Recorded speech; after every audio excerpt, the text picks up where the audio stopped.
ইসরায়েলের নজিরবিহীন হামলায় গাজায় তৈরি হয়েছে ভয়াবহ মানবিক সংকট। গেল একদিনে নিহত হয়েছেন আর অন্তত ৪৩ জন। উপত্যকায় প্রায় ২ বছরে ইসরায়েলি আগ্রাসনে এবারের সবচেয়ে ভয়াবহ পরিস্থিতির মুখে ফিলিস্তিনিরা। গাজার এই মানবিক বিপর্যয়ে আন্তর্জাতিক মহল থেকে গভীর উদ্বেগ জানানো হলেও হামলা বন্ধে এখনো কোনো কার্যকর পদক্ষেপ দেখা যায়নি। ইমতিয়াজ আহমেদের রিপোর্ট। একের পর এক ভবন গুঁড়িয়ে দিচ্ছে ইসরায়েলি বাহিনী। গাজা শহরে এভাবেই নজিরবিহীনভাবে স্থল ও বিমান হামলা চালিয়ে যাচ্ছে ইসরায়েল। তাল আল হাওয়া এলাকায় ধ্বংসস্তূপের নিচে এখনো আটকা আছে অনেক পরিবার। এক সতর্কবার্তা ইসরায়েলি সেনাবাহিনী জানায়, ফিলিস্তিনিদের গাজা শহর ছাড়তে হবে, না হয় তাদের উপর নেমে আসবে ভয়াবহ আঘাত। প্রাণ বাঁচাতে দক্ষিণ দিকে ছুটছেন লাখো মানুষ। তবে যানবাহনের অভাব ও আর্থিক সংকটে অনেকে পায়ে হেঁটেই যেতে বাধ্য হচ্ছেন।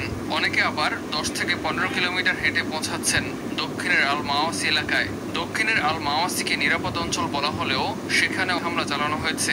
জাতিসংঘ বলছে, আগস্টের শেষ থেকে গাজা শহর ছেড়েছেন প্রায় ৫ লাখ মানুষ। তবে এখনো উত্তরাঞ্চলে রয়ে গেছেন ৭ লাখেরও বেশি মানুষ। গাজা এখনো পর্যন্ত যে মৃত্যু ও ধ্বংস হয়েছে, এ অবস্থাকে ভয়াবহ হিসেবে উল্লেখ করেছেন জাতিসংঘ মহাসচিব অ্যান্তনিও গুতেরেস। বলছেন, তার পুরো জীবনে তিনি গাজার মতো এমনটা আর কোথাও দেখেননি। গাজার আল আকসা হাসপাতালে অপুষ্টিতে মারা গেছে ৯ বছরের এক শিশু। চলমান দুর্ভিক্ষে এ পর্যন্ত প্রাণ গেছে ৪৪১ জনের। গাজার স্বাস্থ্য ব্যবস্থা ভেঙে পড়ার দ্বার প্রান্তে। গত ১০ দিন ধরে কোনো জ্বালানি প্রবেশ না করায় হাসপাতালগুলো সীমিত শক্তি দিয়ে টিকে আছে। বলা হচ্ছে, আগামী ৭২ ঘন্টার মধ্যে অচল হয়ে পড়তে পারে পুরো স্বাস্থ্য ব্যবস্থা।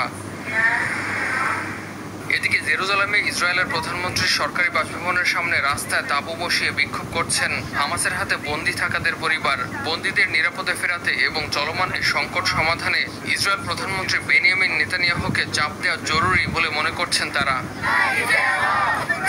ইমতিয়াজ আহমেদ, RTV।